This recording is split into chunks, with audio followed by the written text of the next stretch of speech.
ബുദ്ധമതങ്ങളുടെ സംഭാവനകളാണ് വായനശാലകളെന്ന് K Marar. New Mahe Peringadi Shri Kanhiramullaparambu Bhagavathi ക്ഷേത്രം Gangadharan master സ്മാരക വായനശാല ഗ്രന്ഥാലയം വായന വാരാചരണത്തോടനുബന്ധിച്ച് നടത്തിയ സെമിനാർ ഉദ്ഘാടനം ചെയ്ത് സംസാരിക്കുകയായിരുന്നു അദ്ദേഹം.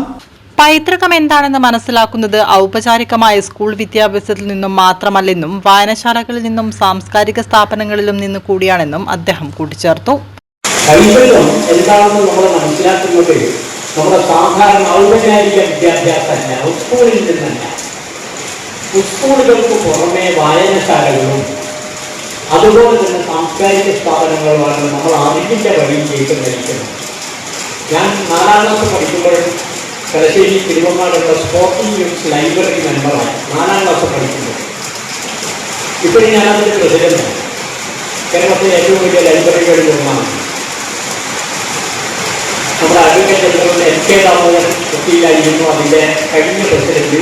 പിന്നീട് അത് ആ ഭാഗം ഞാൻ ഏറ്റെടുത്തു. താലൂക്ക് ലൈബ്രറി കൗൺസിൽ തലശ്ശേരിയിലെ ഏറ്റവും കുറഞ്ഞ ലൈബ്രറിയുണ്ട്, സെന്റ് ജോസഫ് ഹൈസ്കൂളിനടുത്ത്. അതിൻ്റെ പേര് ആസാദ് മെമ്മോറിയൽ എന്നാണ്. പണ്ട് അതിൻ്റെ പേര് വിക്ടോറിയ ലൈബ്രറിയാണ്.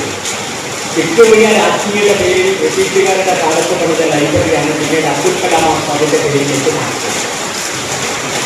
അത് താലൂക്ക് ലൈബ്രറി കൗൺസിലിന് ഞാൻ അതിൻ്റെ ഉപദേശക കമ്മിറ്റി ചെയർമാൻ. ഞാൻ പറയുന്നത് ആ സ്ഥാനത്തില്ല, ഞാൻ പറയുന്നത് ഒരുപക്ഷെ എന്നെ സംബന്ധിച്ച് എൻ്റെ ലോകം എന്ന് പറയുന്നത് വായനയായിരുന്നു. ഈ വായനയാണ് ശരിക്കും എന്നെ എത്തേണ്ടടുത്ത് മുഴുവൻ എത്തിച്ചത്.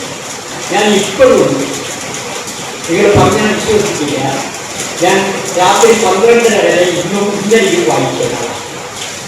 3 മണി വരെയായിരുന്നു എൻ്റെ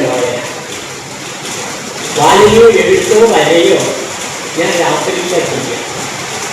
എഴുതുന്നതാണെങ്കിൽ മുഴുവൻ രാത്രിയിൽ എഴുതും. രാവിലെ 5 മണി വരെ എഴുതും. പലപ്പോഴും എല്ലാ ദിവസവും.